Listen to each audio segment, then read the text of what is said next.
Mexico, Mexico, Mexico. Yeah, I'm actually going to be going to Mexico for the first time that anybody's ever been to Mexico in April. I'll be the first person to go there. But no, that's not what this video is going to be about today. Today we're going to talk about the border, guys. And we're going to talk about protecting the border from illegal immigrants. Over the weekend, it's an eventful weekend, I guess, between Brazil. A lot of stuff happening south of the border there.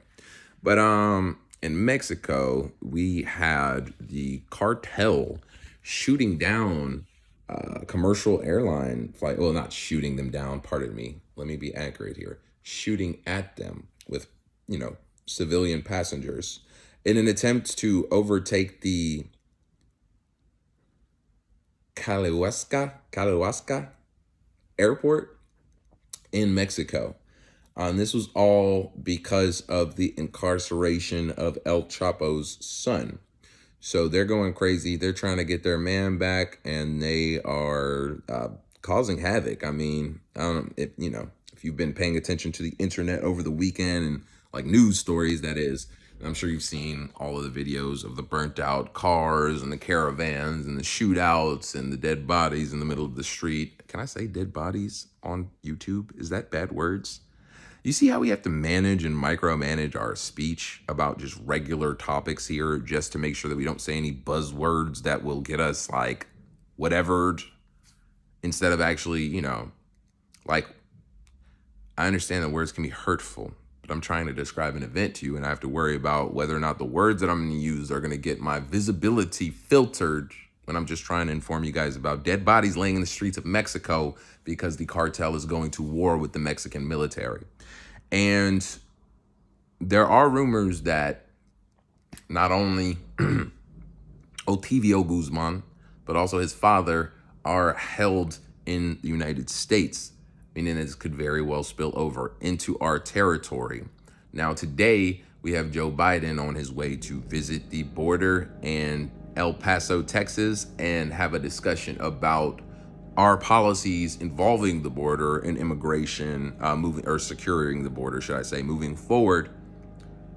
Obviously, people don't have too much faith in that. Do you guys remember that one speech that he gave in the middle of the year last year where it sounded very MAGA-ish, where he talked about making the economy stronger and bringing back businesses here and then securing the border and things like that, but then quickly abandoned all of that stuff and never made mention of it again throughout the entire rest of the year? And everybody was like, wow, he sounds like mini Trump right now. Very strange stuff. Very, very strange stuff. I think it was super interesting that after that happened, everybody just pretended like it never happened, including Joe Biden. I don't know why that went the way that it did. I don't fully understand it. But one thing I can say is that what we need right now is to make sure that none of that stuff comes into here. And we already know that it is severely bleeding into here. We see that through the fentanyl crisis. We see that through the human trafficking crises. We see that through the kidnappings and abductions. We see that through a lot of different lenses, a lot of different aspects of our day-to-day life in the United States are impacted by illegal immigration, including voting in states like California, where undocumented civilians are allowed to participate in voting in our elections. Once again, when I made the video about Arizona making a border wall out of shipping containers, I talked about how this is not an Arizona problem. This is a United States problem. This is a Florida problem where I live, because these people getting through, that's where they get through, and then they go wherever and they do whatever. And we don't know, because we don't know who these people are. So for everybody who wants to say they're good people, for everybody who wants to say they're bad people, all of us in unison should say we don't know who they are. If we don't know who they are, then we can't vet them. The only way you can vet somebody is if you know that they're here, who they are, and their background information. There's only one way to get that done. This is not a two-sided issue. Immigration, illegal immigration, is not a two-sided issue in America. You would have to be extremely unintelligent to politicize something like this and think that illegal immigration is good for any human being, regardless of your political affiliation. So, when we have these kind of subjects, I hope that everybody's paying close attention, and this really should be an easy subject for America to come together and realize. You saw what happened over the weekend. You saw a person, a small, swarthy Mexican with an anti-material rifle shooting at a plane.